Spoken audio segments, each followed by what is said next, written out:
And we're on. Welcome into Kickin It. We were planning on just going Super Bowl and kind of like sort of touching on the Iowa State Baylor game. And we're recording this on Monday. So whatever happens between Monday and release date on Wednesday, because I think Kansas goes to Kansas State. We all know what we hope to happen there. But we were planning on sort of like focusing on the Super Bowl. But that was the most bananas basketball game I can remember watching. And I didn't get motion sick, surprisingly, but pretty close. I was like almost used to the camera by the time the game was over. So Grant Mahoney, welcome in to Kickin It, which what just happened? Yeah, that was wild, man. The whole clock. I mean, there's so many. Like, what was that? What was that? You guys, I didn't understand the technicals. I didn't understand why they didn't have more time on the clock at the end of the game. But then they should have had less time on the clock. Like, do you? I don't know why this came to mind. Well, I know why this came to mind. Do you remember Stefan from Saturday Night Live? I'm not sure I do. Stefan. New York's hottest club is the Foster Center. We've got everything. 20-0 runs, bad refereeing, 3 technicals, a bench technical, extra time, no time, 20-0 runs. We've got everything. Made shot, no good made shot. Made shot, no good made shot. It's terrific. No, never see that. So, Stefan. I'm sorry, Seth. So that I was just thinking, like, there was at the point when Scott Drew got his second technical, I was like, I don't even care what happens. Like, this is great. Like, if you lose on the road, it's not really to the a top 15 net team or top 20 net team, whatever they were. It's not really that bad on your resume. And if you win on the road, like, it's straight up, icing on the cake. It's great. So I mean, at that point, this is just watching it for fun's sake. I should say we are brought to you by Kelderman Manufacturing. We went Saturday Night Live reference. We talked about Kansas State before we actually got there. So thank you to Kelderman Manufacturing for dealing with us. But yeah, like I was watching that game with the volume on low because we had put our daughter to bed, and the TV in our living room is on the wall that separates our master bedroom and the living room. And so that if it's really loud, you can kind of hear it in the bedroom. We want to keep her bed, and she's still in our room for now. And so we're watching it on like 10 volume, like when we're normally like that room holds like 25 volume. So you can't really hear all that well what's going on. And so Drew gets his first technical, and I was like, the hell was that for? And then he gets his second technical. I was like, what? Okay, what was that for? And then the bench technical, I was like, okay, what's happening? Because is there any description? Does anybody know what was going on? And Iowa State won a 20-0 run and then somehow managed to lose that game. It was unbelievable. Yeah, and I had surprised a buddy of mine. There's me and 5 guys went up to Wisconsin and surprised them this weekend. So we were all at this like sports bar that had TVs on. The games were on, but there was like a live band going, so I couldn't hear the Iowa State game. So you're watching this in complete silence. Oh yeah, I mean, and just how confusing was just that? Like on a rocking boat, on a rocking ship in silence. Dude, that camera angle, brutal. Still, I kind of got used to it at the end of it, which I don't like. I mean, what are you?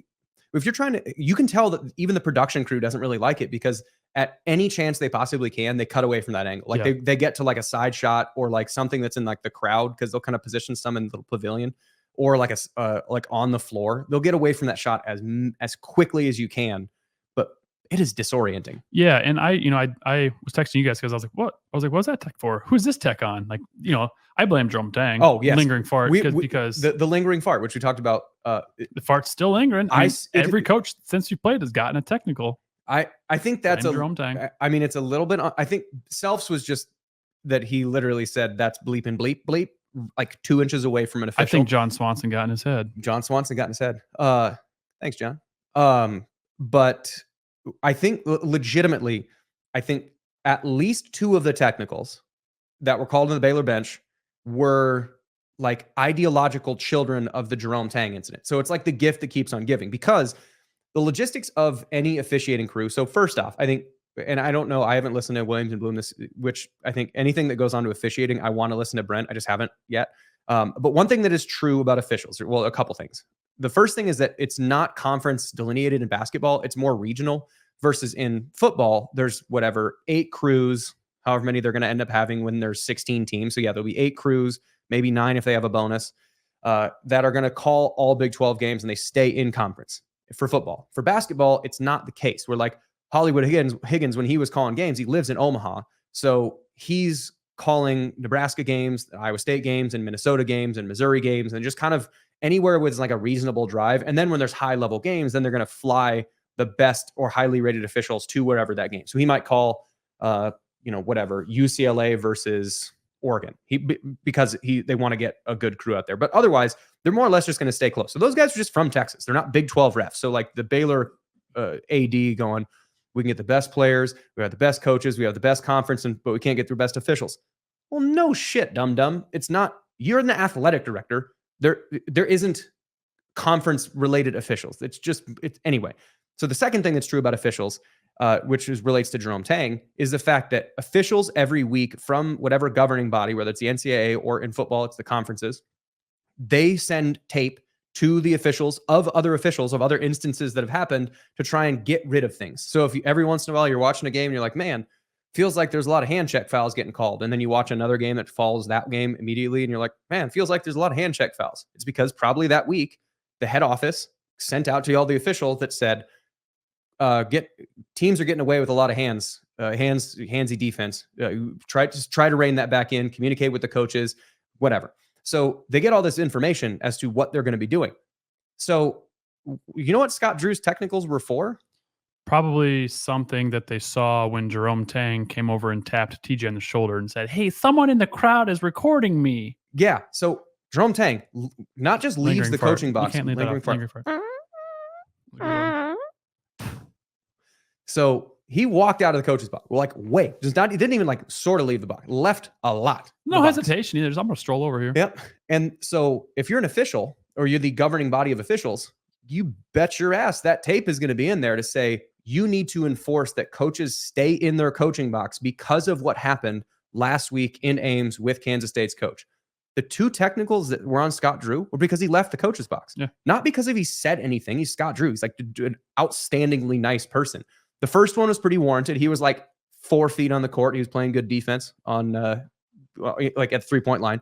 The second one, he was just a little bit outside, but he'd already been warned for a technical before of coach, stay in the coach's box. And that's an automatic to you once you've been warned. Basically like and now I think that was still ticky tack and Iowa State got the was beneficial. I still don't know what happened in the third one, but the point remains the fact that conferences or the referees from the conferences from the NCAA were now incentivized or recommended to keep coaches in the coach's box because of what Jerome Tang did. So Jerome Tang has now allowed Iowa State on technicals to shoot several free throws and get possession back in critical moments of the game. So like this stupid instance, which Kansas State has still not apologized for or addressed, is still lingering in there and benefiting Iowa State. And they still have not won since they accused Iowa State of cheating. So did you guys see him compare himself to Bruce Willis in Die Hard? Oh my God, no. I missed that. Please. After they lost, I'll pull up the clip. Hold on. You can't compare yourself. So not only is this guy lingering far, but he's also just, I don't know. I'm starting to think that, that sword he had, he's not as sharp as that sword. He's probably a little dull. So Jerome Tang's just like really gone downhill from these last probably 3-4 weeks. Just and it's not even necessarily like a Jerome Tang thing. Whoever the coach would have done that, I'm sure the refs saw what Jerome Tang did, and he should have gotten a technical. But he went over and tapped TJ on the shoulder and didn't. And I'm guessing that's why. Yeah, you saw more of them to get the coaches back in the box. But also, TJ does a good job of keeping his cool throughout the game. He's not blowing a gasket. Whereas Bill Self, he's been around. He can do that and get away with it sometimes. But I think at some point, the ref is like, you're getting too loud, getting too rowdy. Aiden, what do we got? So this was already on Williams and Bloom on Monday. So if you've seen this, I apologize. But for you guys need context here. It's unbelievable. Losing is not fun. All right. Anytime you lose, right? It doesn't matter if we had won 10 in a row and then lost one. It doesn't matter. And like, this is our movie, right? We can choose to be victims or we can choose to be stars. We're going to choose to be stars in this movie. We're going to be the one to determine how it turns out, not somebody else or the narrative or the obstacles that are in our way. Right, Die Hard wouldn't be great if Bruce Willis got killed in the first scene, right? When why me, no shoes, right? He gets killed. Movie wouldn't have been a great movie. He chose not to be a victim. We're gonna choose not to be a victim. Losing is not mean, the script writers, the script writers chose that. I don't know. I don't think he really has much control over whether they win or lose. They're just, I mean, they're borderline booty cheeks right now. Perineum. They're not quite there yet, but I mean, they did just lose to Oklahoma State, who In Stillwater. Yeah. I mean, it's at least better they lost on the road. But yeah, again, between recording this and then we don't need to spend any more airtime on Kansas State because of how bonkers that Baylor game was. Yeah. But just I wanted to like connect the dots between the fact that Yeah. coach leaves the coach's box in a very public game, a very public way. Nothing gets addressed by it. The officials for sure get a little talking to say, hey, keep everybody in the box. And then Iowa State gets the beneficiary or is the beneficiary of having coaches leave the box and get a technical. Like, again, I think the second was probably ticky-tack, and I still have no idea what happened on the third. I think somebody in the crowd said something, maybe, and the official thought that it was one of the coaches, but I don't know what happened. But anyway, like that, it's like a direct descendant of the fact that, like, I don't know, it proves to me again and again and again and again and again, when coaches scream at officials, I cannot rationalize that in my head. It is such a stupid, immature move. And again, you can get mad, and like Matt Campbell does it. So it's not saying like you are stupid if you do it, but like to not be able to hold emotions in check like TJ does, or like, I mean, if you look at like John Wooden, I imagine John Wooden not screaming at the officials a lot in the 80s when they won a zillion different titles in the 70s. But if you can control your emotions, and like when it cuts, and Scott Drew generally does, he just got outside the box. But like if something's going wrong and you disagree with the call, and someone, if you're the official, you make a call, and instead of going, Grant, and just screaming, what if I just went up to you and said, Grant, I think my guy had position. What did you see? I think that's how TJ approaches it. And if you then said, nah, his foot was on the line, and if you say, I didn't see that, but got it, and then just that's it, and you just left, and that you just left it there. It's a respectable conversation there. Yeah, It's not MF and right, the ref or whatever. Grit your teeth as hard as you want to. If you think that guy's a total jackass and he's completely wrong, grit your teeth, whatever, but don't say anything back. Like the more you scream at someone, the less inclined they are to give you the benefit of the doubt on whatever thing. And are you saying don't be like Fran McCaffrey? Again, why are you giving airtime to Iowa and Kansas State? We don't need to. I'm just trying to stir the pot. Just stir in the pot. But no, like taking that, I don't know if there's anything like taking that aside. It's just another one of those lessons of like the Jerome Tang incident leaves children to continue to be the beneficial to Iowa State. But then also the keeping your cool and treating every moment like you've already been there. That is also another beneficial. So outside of that, still good basketball that happened. Yeah, it was. And I would say, watching it on mute, all I could see was the gameplay. I couldn't tell really what was going on or calls being called until I saw the ref put their hand up. But that zone that Baylor was in had Iowa State. They're struggling. They're struggling to, do anything in the zone. They weren't finding the soft spots. At least but that was just for like the first 2/3 of the first half. Yeah. But then they kind of figured it out. And, thank God Keyshawn was making shots because no one else was, but he was the only one. He was 5 for 6 from 3 and no one else made a 3. Iowa State was 5 of 14 from 3. The biggest thing, and I know I've said it before, Iowa State's going to go to the Elite Eight, and I still believe they will. But I think if they don't, a reason why they could get bounced in the first round or not make it to the Elite Eight is their free throw shooting. I mean, you can't go 19 of 32. They shot 32 free throws, and which is wild. Yeah, they went 19 of 32, 59%. That's horrible. Well, and to be fair, a lot of those were Rob Jones, which not great. I mean, his free throw percentage Rob is somewhere 4 for 10. Yeah, somewhere around 50%. He has gotten better this year, though. I'm surprised how much better he has gotten. But it's still like 10 of those 32 were Robert Jones. So 6 of those misses were of a guy who's a 50-50 free throw shooter. Yeah. Yeah. And for me, I'm just, Lipsy has really improved his 3-point shooting, but his free throws are still kind of 60-something%.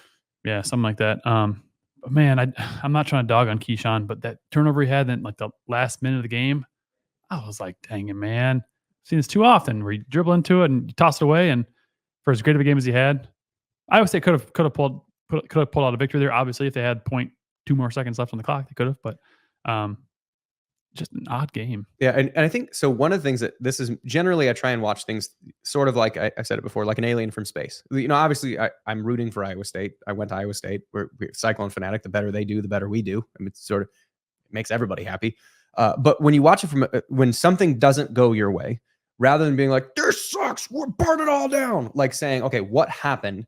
Is it possible to take positives from this, acknowledge the negative things that happened, and what positive things can exist there? So the two positive things that come to mind amongst the negatives were in the first half. That was really the first time that Iowa State had seen a competent zone defense. And it's 1-3-1, which is a pretty unique way of doing it. And Baylor has done that since, for a long time. I forget who's the guy, and I don't mean to be coarse here, the guy that had one eye.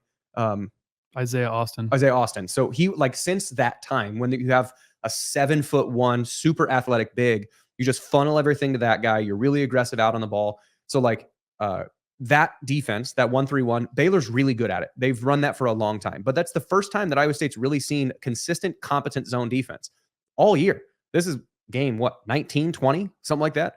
And they haven't really needed to face that, or they haven't really faced that. So haven't really needed to crack that nut and see how you do it. So in the first part of the first half, even let's say the whole first half, they make a second half adjustment. And I thought the broadcast team, and you didn't really get to hear it because the broadcast, you're in a bar, but the broadcast did a pretty good job. And I really liked the color, the analyst for that. And the play-by-play is pretty good too. So like, I thought it was a good broadcast team, but they were talking about the adjustment that Iowa State made is back in our day when Fred was there and it was the Niang and Monte and whatever, is they put Monte at that kind of decision-making at the free throw line, right behind where the guards are, right in front of where the forwards are, wait for somebody to close in, and then he's going to distribute and sort the ball to wherever it needs to go. Well, George is a terrific passer. And even like George Condit in a couple years ago was sort of that, where he was just big, can kind of see over everything. It's what Hunter Dickinson does this year for Kansas. Well, Iowa State doesn't have a big that's that good at passing, but they do have Taman Lipsey, who's tough as nails. So what they did is they had Keyshawn or Curtis Jones bring the ball up, and they would have Taman be the guy that's the free throw line to sort through wherever the zone is going to be. Baylor had to basically get out of the zone in the 2 or 3 minutes into the second half because Iowa State was carving it up, because Taman was able to crack the nut of how you're going to do that. So next time they play a team that is an effective zone team, it's not going to take them an entire half to make that adjustment, to understand what to do. They'll see zone, even if it's just alternating possessions. Taman's taking the ball up the court. It looks like it's a matchup. And then all of a sudden, settles back into zone. Taman kicks it over to Keyshawn, takes his place at the free throw line. They find an entry pass, get it to Taman, kick it around. Hassan goes in for a dunk. Like, that type of offense is now possible because they saw that and made that adjustment. So like the zone was suffocating to start, but Iowa State figured it out, and now they have that in their repertoire going for the back half of the year. And that's kind of what I was going to say too. A positive that, I would rather Iowa State face a zone, face a full court press, face as many different things as you can now. And if Iowa State goes 500 in league, they're still going to be in the tournament. So face whatever you need to do and figure that out now. Prepare yourself for the tournament, because they're going to be in. Yeah. And I would rather, have them face a zone, struggle with it, learn from it, and lose by 2 on the road to a top 15 team than to not see that until, game 2 of March Madness. Well, and I think the other positive, so like the first positive amongst the negatives, the zone was hard, but they cracked the nut on the zone and they were able to figure that out for the back half. And the second one was that as frustrating as that last turnover was for Keyshawn, and I guarantee you, like, Keyshawn's a great dude. Like Aiden, have you interacted much with Keyshawn Gilbert? Because I've only had met him a couple times. Fantastic kid. Like, super interested in whatever conversation you want to talk about. Like, he's a great guy. However bad you feel about it, he feels worse. Oh, sure. Guaranteed. And so as frustrating as that turnover was, if you take that back to like the Texas A&M game a month and a half ago, it was so much worse. The game was so much faster for him. And so now he's processing and understanding where to go, understanding how to work angles. There were a couple layups that he hit, like driving to the basket once they got him isolated on a big, that were just dirty. And now in those pressure situations, I think in his head, he's still thinking that I can make this play, I can make this play, I can make this play. When you watch guys, and Iowa State's had the benefit of really good point guards for a long time, that you watch a Tyrese or a Monte or a Taman, that in those crunch time situations, it's different. Like, you have to take everything. You have to be really sure of where everything's going to be. When this happens in the future, and whether Taman's in foul trouble or maybe Keyshawn's been hot, so they do want him to have the ball, and it's a crunch time situation, and you're playing, I don't know, BYU at home or something like that, and you need a basket, you need a possession. Keyshawn would have been through this experience of being too freewheeling and knowing where to dial it back. So he's going to be better going forward. And he's already progressed a ton. So like, yeah, they lost, and it's not awesome to have that really, really bad turnover. But like, if history is any indicator of the future, his improvement from this is going to also be really impressive. He's still pretty young to basketball too. Pretty green. Yeah, he is, and so he's made a lot of big improvement. And he's been killing these last 4 or 5 games. But that kind of goes back to kind of what you're saying. You know, with the zone piece of it, is that he's gonna. That's a learning lesson. So I would rather him, make the turnover now, learn from it, and don't do that. You know, game 2 of the big tournament. Yeah, another thing that was just cool. The shot didn't count, but there's been 2 instances where Iowa State's needed really 3, because there was one. I think it was one of the games in Orlando. I don't remember which one, but Milan was the one that was taking the shot, and it was a 3-pointer they had out in front of the key, and he bricked it, but I don't remember which game that was. But there's really been 3 instances where they've needed a shot at the end of the game. Houston, that one in Orlando, which I'm forgetting, and Baylor. They've gone to Milan every single time, and he's made 2 of them. One of them just happened to be late. You know, like it didn't count. Milan, I imagine when and I tweeted this out, when after the Houston game, when Milan was going to classes the next day. You ever seen that South Park GIF of Randy? It was wheelbarrowing his balls around. Yeah, and we're just bouncing on his ball. No, that's Milan going to class. The dude's got his Mondo Huevos that, when crunch time, he's coming through. And to not only, Houston, it worked. This game, it worked too. Obviously, it was half second, too late. But the fact that they're going to him and he's making them, dude's got ice water in his veins. Yeah, and that's the thing. It's like having the capacity, and that's what guys like Bill Self are so good at, getting these kind of set plays, these crunch time situations. We need a clean look. How do we get our guy the ball? And option 1, option 2, option 3. And this feels like Milan is option 1, and getting him the ball and finding a way to get there. He's a 6'8", 6'9", high release shooter. So not only does he have that, he's crafty. He's crafty, and he can hit fades like. Not only does he have the Dirk fadeaway, but he's able to get, like, I think the reason why they went to him instead of Keyshawn is probably the better guy to take that shot if you're looking at shooting percentages, because he was 5 for 6 from 3. Nobody else made one. So why would you not give it to the guy who's made 5 out of 6? That's because he's 6'3" versus 6'9". Well, Milan's going to shoot that over anybody. So it doesn't matter who you get the ball to. He's going to get the shot off. And so then you're just relying on shooting percentage as opposed to possible block or tip shot or whatever for a shorter player. So you have this like end of game kind of closer guy in Milan who's able to do the things that you need at the end of the game, which at some point in either the Big 12s or the NCAA tournament, you're going to need one of those shots. Like back in the LSU, the Sweet 16 year a couple of years ago, like Tyrese Hunter knocking one down from 40 feet away, you're going to need that shot somewhere. And Milan has kind of got the capacity to do that. So I don't know. There's a lot of positives to take. And like, I don't know, even though it was absurdly poorly officiated at the end of that game, you can't really be that mad. 1, because Iowa State got more time than they should have. 2, they got a better spot than they should have. So that ball should have come in from the baseline. But even if you miss that shot by half a second, like, all right, okay, we can hang with Baylor at Baylor, even despite all that weirdness. We're good. Yeah, no, I'm fine with it. Speaking of Tyrese Hunter, though, Iowa State plays at Texas on Tuesday. Do you know when the last time Iowa State won in Austin? Boy, is this a Fred situation? Is this like 2012? Not quite that far. Okay. This might be Steve. 2017? Further back. 16? 15. 2015. The last time they won in Austin? Who was on that team? That's like George's the Niang senior year? Yeah, I'll look that up. Because was the 16 team George and Naz's senior year? 16 was George's senior year. But even those guys, I think even those guys might have gone like 1 for 3 at Austin. And they've got a new, these played at the Frank Irwin Center. They've bulldozed that, and they've since built the Moody. This is the UAV team, isn't it? God damn it. 2014-15. Oh, wow, Aiden. God damn it, Aiden. Yeah, it is. It's the redacted team. So yeah, that's the last time. So I mean, Texas has been up and down this year. I think it's a very winnable game for Iowa State, but it's for some reason Austin has. But TJ is winless in Austin. Again, since taking over. It's only been for 3 this years. is going to come out Wednesday. This game's already happened. You're probably yelling at the radio. You're yelling at your phone, saying like, "Idiots, that's already happened." But one of the things that's interesting is like the Tim Floyd standings. Like, you want to win on the road, but you don't need to, especially with how good this conference is. The winner of this conference is going to have five or six losses at least.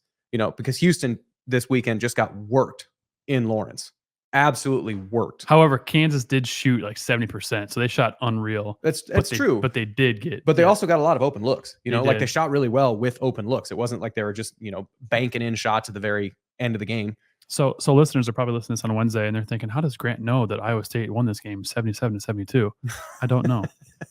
Do you want to see who was on that 2014-15 roster? Give it to us. It's kind of an all-star roster. Oh God. We got Jameel McKay. So Jameel McKay, you got Nader. Clayton Custer. Nader. Oh. NBA player Abdul Nader. Clayton Custer. Clayton Custer, now an assistant at OU, I think. Hallis Cook. Didn't he end up playing at like 3 different places? Yeah, I think so. Stenson.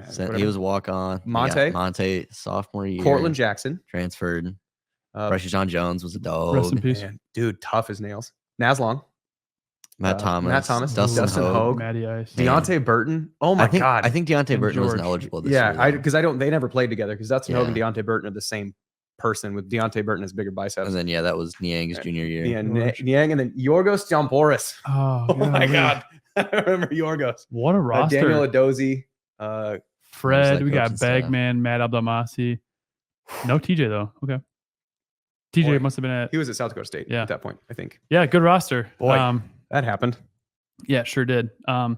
This is a very winnable game for Iowa State, though. And obviously, the game's already over by the time people listen to this. But Tyrese Hunter, not trying to dog on him, but I'm not sure it was in his best interest to go to Texas. He hasn't quite had the career there, I think, that he was hoping for. But I am glad that he is, because Lipsy is my guy. Well, so this is actually an interesting conversation. And I think from Iowa State's perspective, it's easier to say, haha, this doesn't work, because there have been more examples of people transferring.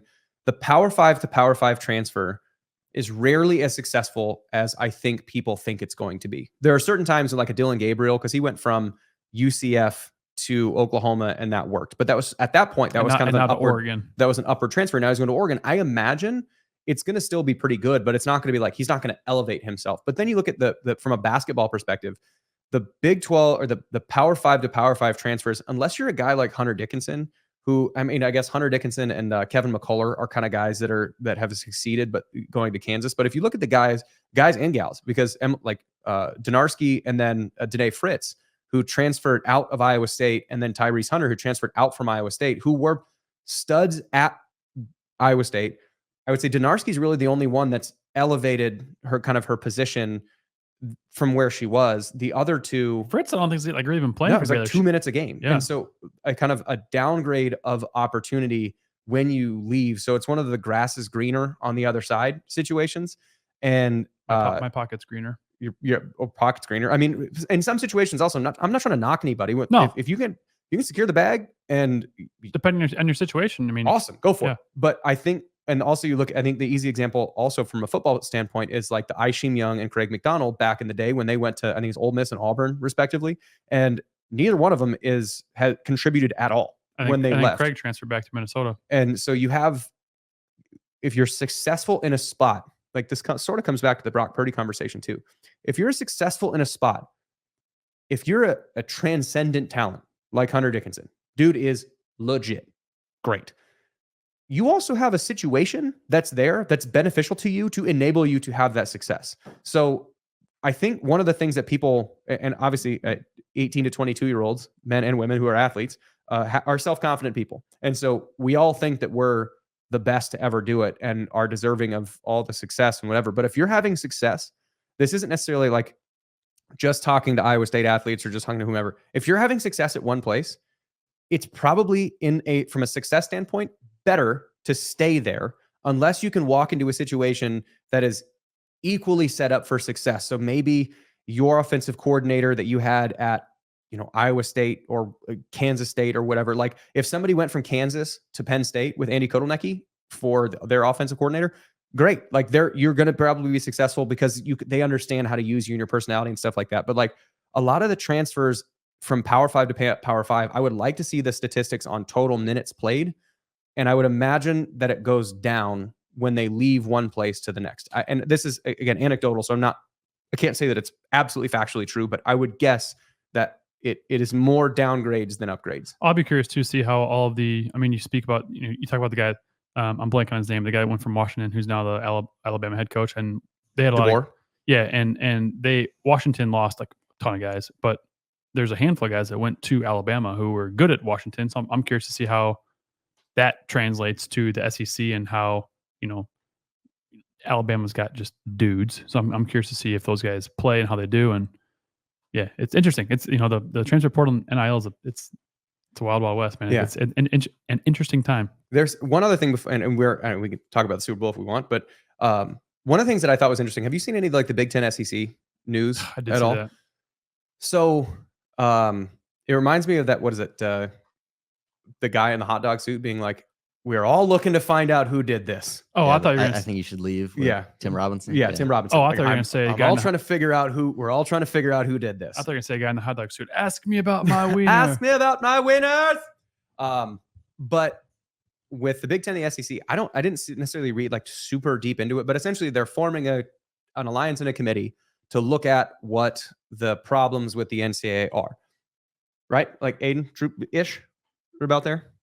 Yeah, I don't fully understand it, so you might know more than I do. It's going to be the live of NCAA. But also, this seems like, the Big Ten, what was it? Big Ten, ACC, Pac-12 had their alliance. The alliance. Yeah.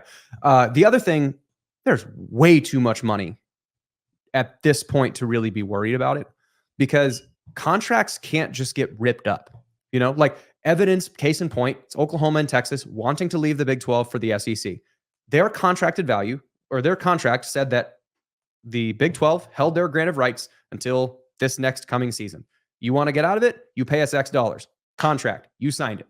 Tough. You want to get out of it? Pay $100 million a piece. Done. So there are clauses that are holding this thing together. And the difficulty, and I imagine what they're probably looking at, and I don't have a lot of fear that this thing's going to completely explode like a rocket ship on landing. But I do think that there's probably something down the road that they're going to have conversations with about when these certain rights expire, because I don't know when the Big Ten's rights are going to expire again, because they just renegotiated them with the addition of all these different ones. The SEC has the grant of rights.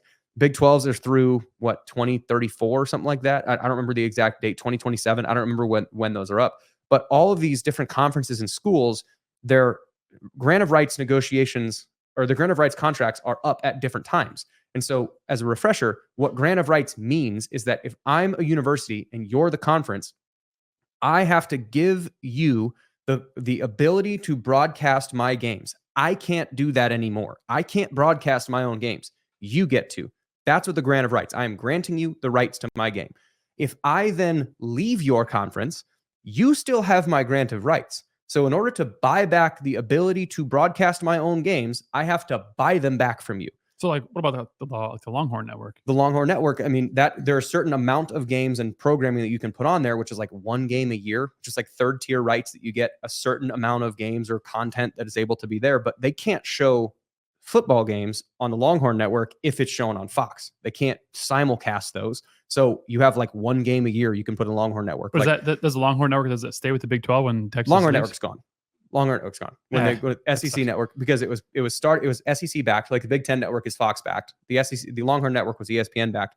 The SEC Network is also ESPN backed. There is no more Longhorn Network when they go. That's good. But like let's say the SEC and the Big Ten, they get together and they're like, we're going to leave now. All right. Okay. Well, who's broadcasting whose games? You have to renegotiate all those grants of rights, because I guess maybe the conferences themselves could sort of do it, but there's contracts that you have to then get out of. So like the playoff contract, the agreements with different bowl games, the agreements with different national broadcasts, like these things all have to get undone. And it feels like my guess on this is that they're not going to be like Super League. My guess is they're going to make recommendations and sort of like hardline the NCAA into saying, here are all the things that are wrong. Here are proposed solutions, fix them. And then I don't know what the hammer or what the stick is on the backside of that carrot, but I'm guessing that it's not, like, perhaps this is Pollyanna of me, but I don't think this is like light the whole thing on fire. Big 12 is going to disappear forever, because I think there's way too much right now that's tied together, at least until what is it? I think most of the rights mature sometime in the early 2030s. So I think at that point is when you really have to say, okay, at that point, is there something that's going to happen? Yeah, that's interesting, and it's I don't know what's going to come of it, because they are the two probably best for sure football leagues, but basketball they're not. I mean, the Big 12 runs it in basketball, but football is what is the big revenue generator. But I also think this is another thing that I don't know. I guess you can't. I was thinking about this, how you sort of test this theory. It's the transitive property of give a shit. Like we talked about this with Chris Felica when he was on. And so we are all here. If you're listening to this, you're probably an Iowa State fan. Maybe you're hate listening to it from Manhattan or somewhere. But if I'm an Iowa State fan, the only real reason that I'm watching like Penn State versus Maryland on a Saturday is because they're in the same division that Iowa State is. And so it has some bearing on Iowa State in some way. Like we might play Maryland, whatever. I don't watch South Dakota State football much until it gets to be the playoffs, because it doesn't really have any bearing on Iowa State. So like South Dakota State versus Montana, that'd be a hell of a game. Like great players, probably better than lower level, like the bottom two teams from the Big Ten versus those two teams. I bet those two teams would win. It's better football. Yeah. But it doesn't have any bearing on me. The MAC schools, I'll sometimes watch on a Tuesday night, like a quarter while I'm cooking dinner. While I'm watching action. Miami of Ohio versus Akron. Like I might watch those games, but it doesn't really have much of a bearing because it doesn't really have the same effect on Iowa State. So the transitive property of give a shit. The SEC and the Big Ten, if they do enough market research, I would imagine that would bear true, is that if you just then pluck your teams, so there's 18 in the Big Ten and 16 in the SEC. So you got 34 teams. There used to be 112 or 118 in Division I. You're cutting 70% of all the schools out of the transitive property of give a shit. So why would I watch? I don't care about Vanderbilt in Florida at all. Not even a little bit. I will not tune into that at all. I'd barely even tune into like Alabama versus Auburn. I don't care. It's not the same as our division. So if the Big Ten and the SEC leave, the market share that they'd be predicting would not meet what the reality would not meet their expectations, because the people like I would still watch. If the Big 12 is going to get cut apart. I mean, we talk about we trash Kansas State basketball, but Kansas State football, I like Kansas State football. Nope. They feel similar to us. Not me. So let's say Kansas State football versus Iowa State football is the same weekend as Ohio State, Penn State. Which one are you watching? If the Big Ten SEC have separated themselves in another one. I mean, if Iowa State's playing, I'm watching Iowa State. Watching that one. Yeah. I don't care if they're playing Kansas State or if they're playing whomever, but the Kansas Sisters School for which depending on who you'd ask. But anyway, so like that if they separate all the schools from each other, you remove the magic of the thing, and therefore it starts to fall flat. And so to me, I don't have a big fear of those schools leaving, because their return would be kind of shitty in what they would be expecting. So I don't know.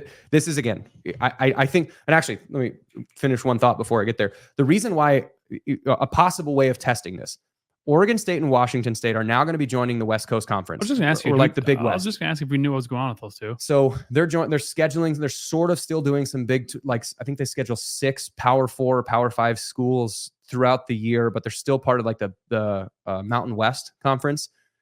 I would imagine if you look at the ABC or ESPN or Fox Big Noon or their primetime games in Corvallis from last year and the year before, as compared to next year and the year after, they're in Corvallis and then in Washington. Pullman. Yeah, in Pullman. So if you look at just the markets of Corvallis and Pullman, I would imagine their participation in the national games is substantially less. Take that times all the 80 different markets that you're now removing from that top layer, and how much less they're gonna be. People will still watch. It's still football, but I think that you drastically reduce the amount of people that are interested in your product by separating them. And I think that if they do enough market research, that will bear true. So I don't have this big fear that the Big Ten and the SEC are just going to break away and form their own thing. I don't think that it's financially feasible for them to do so. No, I agree, but I am not worried at all about the Big 12 because I think that Brett Yormark is just, I think he's a genius. I think he has come in and just done everything that the Big 12 needs to do, and I think he has such a strong. Obviously, I haven't talked to him personally. I should text him though and just say, hey, what's your 5, 10-year, 20-year plan for the Big 12? Because I'm sure he has that laid out and he knows the right strings to pull. He knows like behind the scenes and stuff going on because he comes from the entertainment industry. And I'm confident that the Big 12 is in a good position, even if the SEC and the Big 10 do some kind of alliance. But who knows? Like Aiden said, maybe this comes to nothing. Like the ACC, Pac-12, and whoever else it was that did it. It's Big 10. Yeah. Maybe it. I completely forgot about that. Like nothing came of that. So maybe nothing comes of this. I got a quick, while we're on the subject of the landscape of college athletics, did you see what happened with Dartmouth basketball today? No, what happened? National Labor Relations Board regional official has decided that Dartmouth basketball players are employees of the school. Oh, boy. shit. Oh boy. Clearing the way for an Oh, election shit. that would create the first labor union for NCAA athletes. So long story short, Dartmouth men's basketball team signed a petition in September to unionize, basically. Oh, So And starting next year. this was basically their way of blocking the union. Because if they unionize, then then they have to be it would allow the players to negotiate over salaries. not only salary, but Yeah. also working conditions, including practice hours and travel.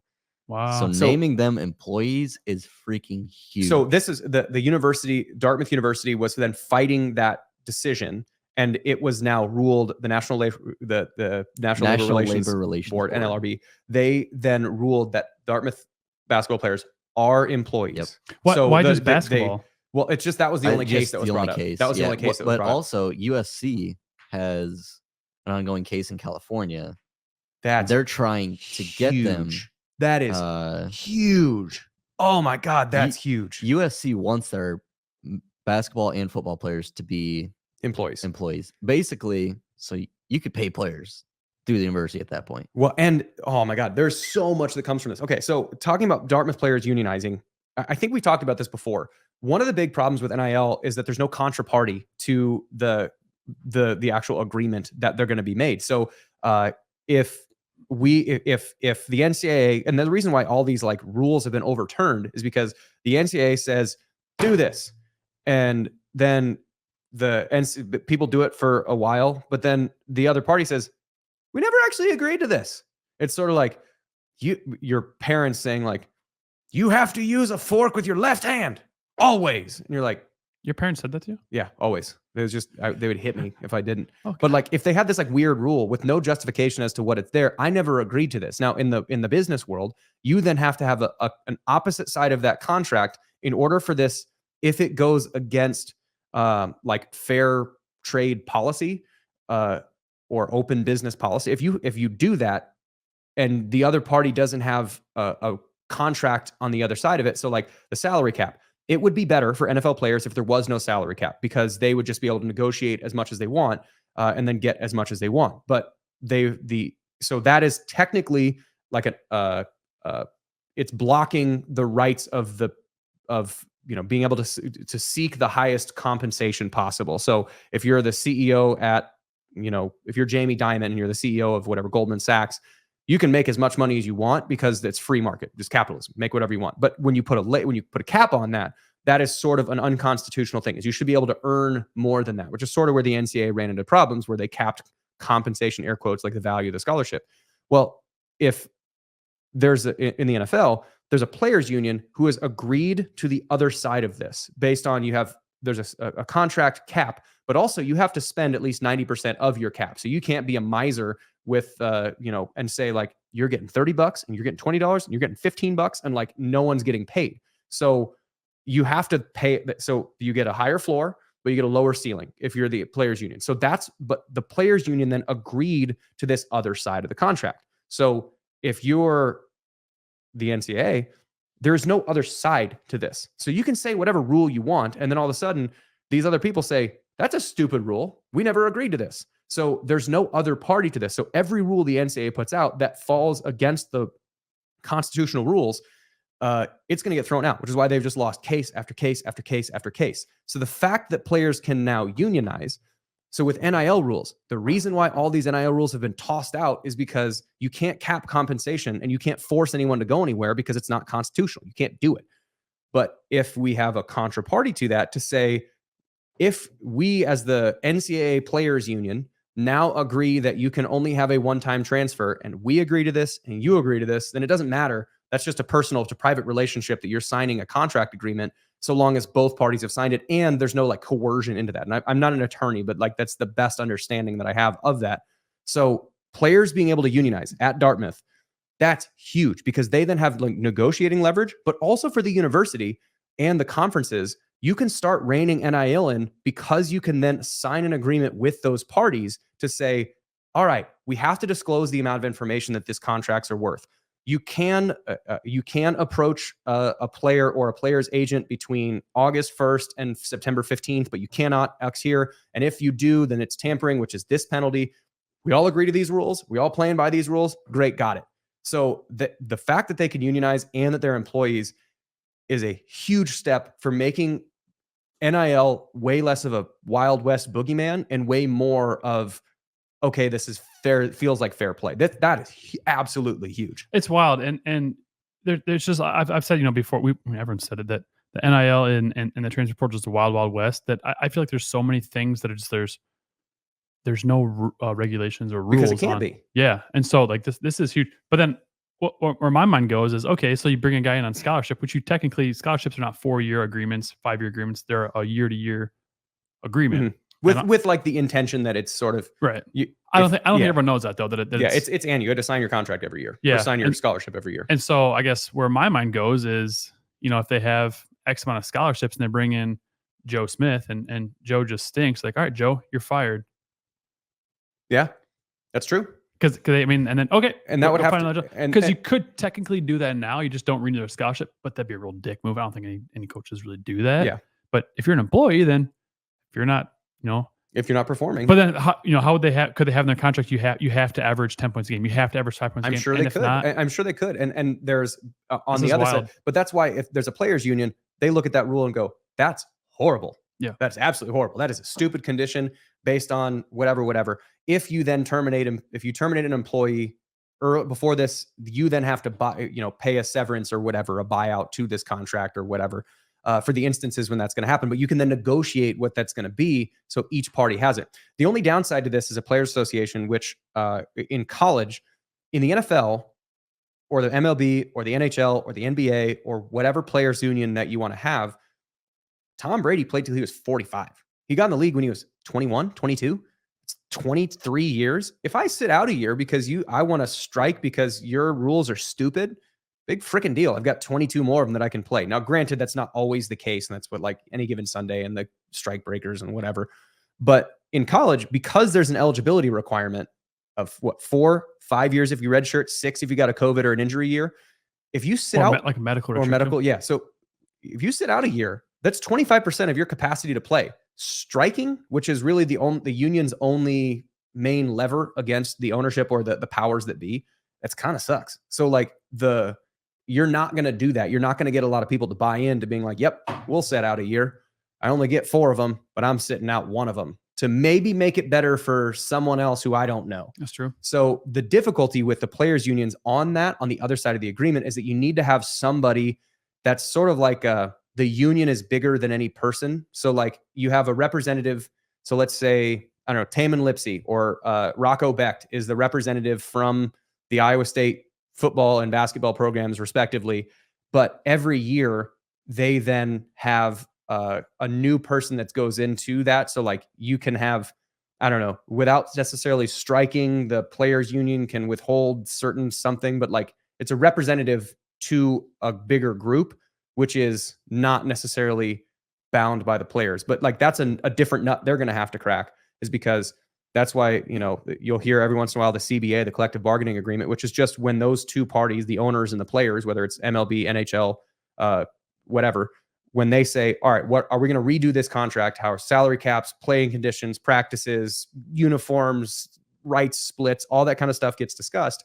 And if it's not to the satisfaction of the players, they say, we're just not going to show up. And then if it's not at the satisfactory of the owners, they're going to say, all right, we're not going to pay you. Like, that's what the lever that each one has. So I don't know. That is fantastically interesting. And I think that's going to move fairly quickly between now and like a year or two from now. I would imagine there's going to be a lot of universities that look at that as case law to then say, this is what we're going to do. Yeah, it seems like it's been trending in that direction for the last 2 or 3 years, like kind of ever since NIL started, really. And for something to finally happen, it seems like it might snowball from here. That's huge. Yeah, you really threw a wrench in kind of our programming here, Aiden. Yeah, So I Super know. Bowl's happening? In the best way possible. But yes, let's Yeah. talk about the Super Bowl. I don't know. Yay, sports. Did you see the Niners are upset about their practice facility? No. So apparently they're supposed to, and I might butcher this, but it's apparently they're supposed to, like, wherever the teams are practicing. So Are they practicing at Caesar's Palace? Yes. Okay. In the ballroom. Chiefs are practicing at where the Raiders, like their practice facility, and the 49ers are practicing at UNLV's. They got a new whatever, and it's beautiful. It's great. Field looks great, but problem is the NFL just laid down sod like 6 days ago on like where they're practicing. And so they're upset because they're like, oh, like it feels like we're playing on a sponge, like we're stepping on a sponge, and there are like the lines you can The seams between the seams, turf. yeah. And so they like, this is not Safe. not safe. And like, I guess every facility or practice field has to, like, it's like on a grading system, and like you're supposed to be like at minimum like a 70. And the Chiefs have said that their field is like at an 80, and then the 49ers believe that theirs is like at a 50. Oh boy. Yeah. So they're like, we're not like making excuses here, but just letting you know, like, we're kind of getting the short end of the stick here. We're playing on a sponge, and I wonder if they're going to let them play at like, if that is the case, if they're going to let them practice at the actual facility at Allegiant Stadium. I don't know, but it's weird to me that I understand that they want the field to be pristine, but why are you laying sod down like a week before they get out there? Like that needs you need to get some roots there. You got to water that thing, lay it down like a month before. And that seems why. Like, I'm gonna come back to this. And I don't really know what's gonna happen in the Super Bowl. I'm just rooting for football. Like, I want Brock to do well. I want the 49ers to win. But like, and as much as I talk beef about the Chiefs, if they play really well and they deserve to win, good for them. Like, have fun. I'm just hoping for a decent game. I don't want it to be like the Seahawks Broncos in 2013 when it was like 55-13. Like, I just want to avoid that if we can. I hope we're tied going in the fourth. Yeah, that something that makes it interesting. And do I know what's going to happen? Nope. But if the 49ers win, Brock Purdy's going to be the Super Bowl MVP, and that's cool. But the other thing, just complete random, just talking about field turf. You're a big international soccer guy, right? Ish. I don't follow, but if it's on, I like watching it. The fact that, did you see the World Cup? The finals of the World Cup is being played at MetLife in New York, which is where everybody tears their ACLs and Achilles. That's in 2026, right? Like, that's 2 years from now. Are they going to completely scrap their turf field, or they're just going to paper over it with turf? Because there's no way that you're going to bring in somebody like Lionel Messi or Kylian Mbappe and have them start to cut. Well, one, FIFA mandates that it has to be on grass. That's true. And two is if you just like roll turf out there and then you have Kylian Mbappe trying to, strike something, like, that dude's worth like billions of dollars. They have to. I don't know what his contract is worth, but it's a lot. There's no way they can play on that surface or a shitty surface. I've got no basis to what I'm about to say, but I have to imagine that Aaron Rodgers, he's a big voice in the NFL. I have to imagine that he is probably really pushing for the Jets ownership to be like, get rid of this turf. Like, so many people have gotten hurt. Talk about the Players Association. The NFLPA has repeatedly tried to get that specific type of field turf out. I would be hard pressed to think that they don't switch. Maybe not for next year, but they should for this next football season, so they can kind of get a sense of how it plays and what the watering and insulation and whatever, or irrigation, not insulation, irrigation on the field. I would imagine they switch that before they actually get the World Cup there. But I don't know, because something to monitor. We talked about this, I think, the very first week, which is the economic value of someone like Aaron Rodgers tearing his Achilles on that field. Let's say it's $5 million to switch the playing surface. Rodgers tearing his Achilles, or Odell Beckham tearing his ACL, or whatever, Kylian Mbappe popping an Achilles.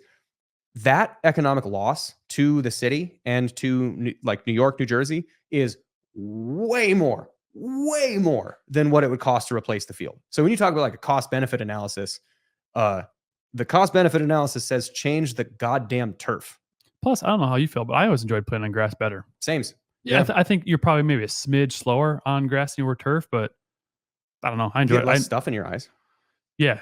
Little Yeah. rubber pellets in your eyes. Whenever you get tackled, yeah. And kicking, every time you kick, you're going to get a little bit of turf and you just kick that little rubber tough. rubber pellets up. Yeah. Um, It's stuck everywhere. If you're Can you imagine in Columbia, Missouri, where they've got the hashes are like an inch dipped in. That's Do you think they fixed that yet? Yeah, they had to have. Because when you played at Mizzou, the lines where the hashes themselves and the lines were legit like an inch lower than the field surface. It was brutal. It was, you go out there and you practice, like you trip on the lines, like just jogging. You kind of get used to it once you're actually out there. Like you can't treat it like normal, but it's legit a half inch to an inch lower. At least when we were playing, that was the worst field we played on. I would say, yeah, bar none. You want to talk about Super Bowl anymore? I mean, I guess I don't know. I don't know what else to say. I mean, I hope that that the Niners win. But what do you think is going to happen? Not what do you hope happens. What do you think is going to happen? Heart of hearts. I don't want to upset our fans. Brock sometimes in big moments when he was at Iowa State didn't show up, but he has in the NFL. And so I'm hoping that the Brock that has showed up his entire NFL career continues to show up and that the lights aren't too bright. I say that, but he won a Fiesta Bowl for Iowa State.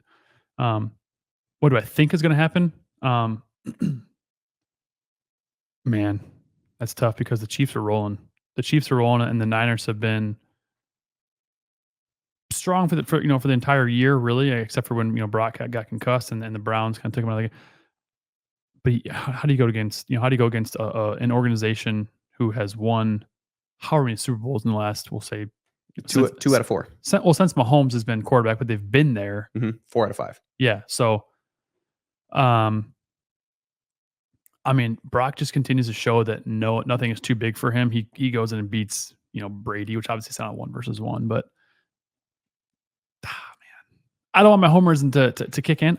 I think the Niners are going to win. I think it'll be a close game, but I think the Niners are going to win because I firmly believe if you stop, easier said than done, if you're able to slow down Travis Kelce, make the other guys around you beat you. Yeah, man, this is such an evenly matched game, which I really appreciate. I'm excited for.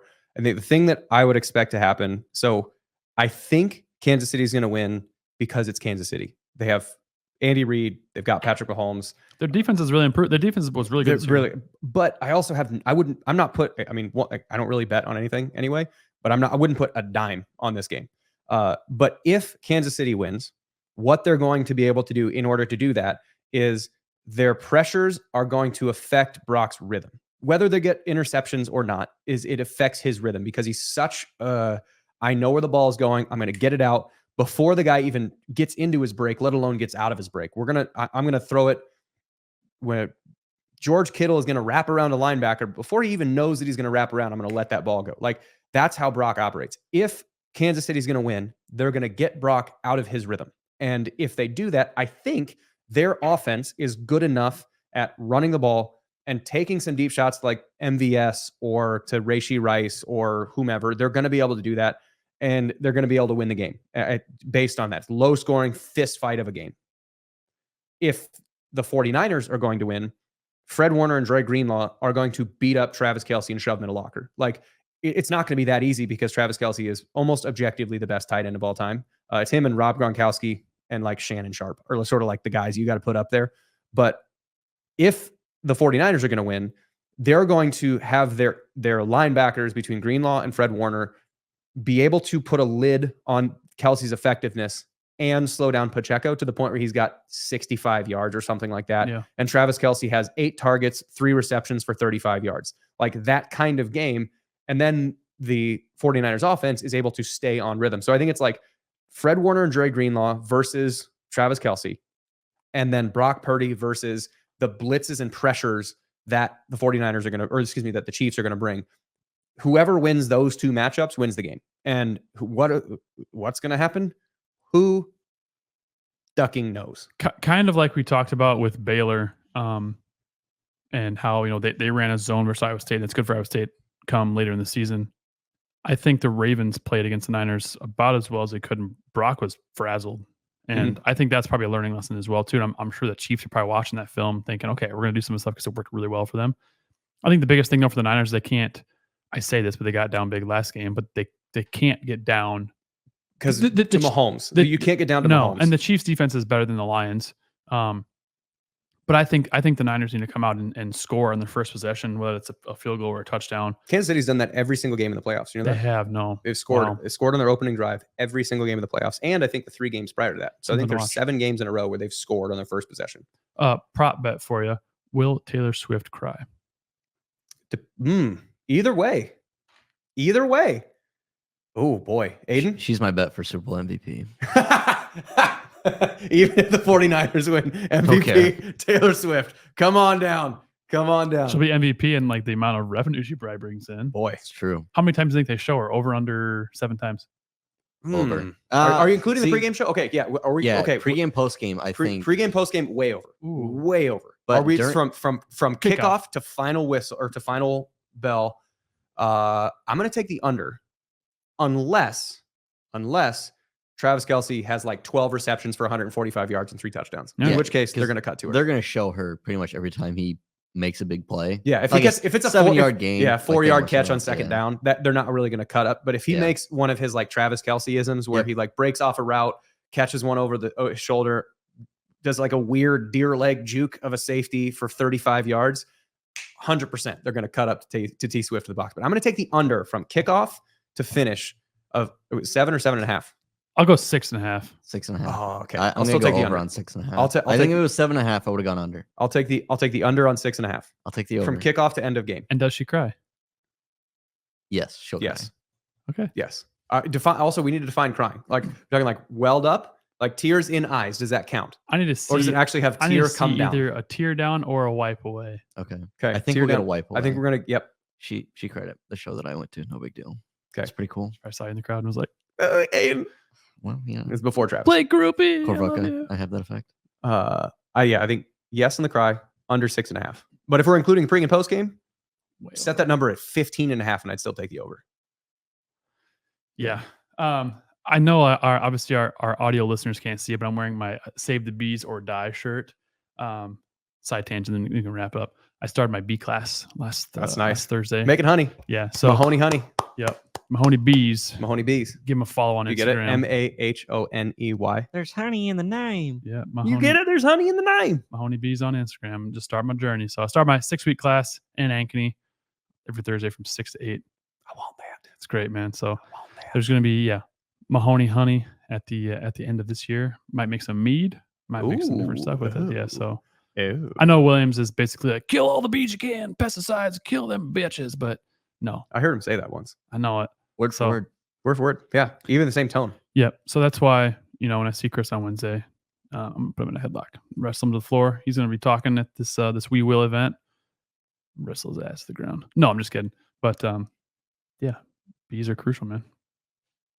All right. That's all I've got. So you have anything for No. Goldfinch? We're meeting this week to re-up for our DMPS thing. Going to re-up that starting March 25th. So if you enjoyed this one, for those that listen, sign back up for March 25th. If not, and you didn't get a chance to get to this one, next one is going to be starting. Not sure exactly the dates. We're still talking through those. But the next session of DMPS, which is free, again, free to you as a student, as an athlete, or you or your kid, elementary or junior high, free for you, starting March 25th ish. One of those days. More details coming. There we go. Sweet. Well, thank you to all of our loyal listeners who are still listening. And as always, remember, adopt, don't shop.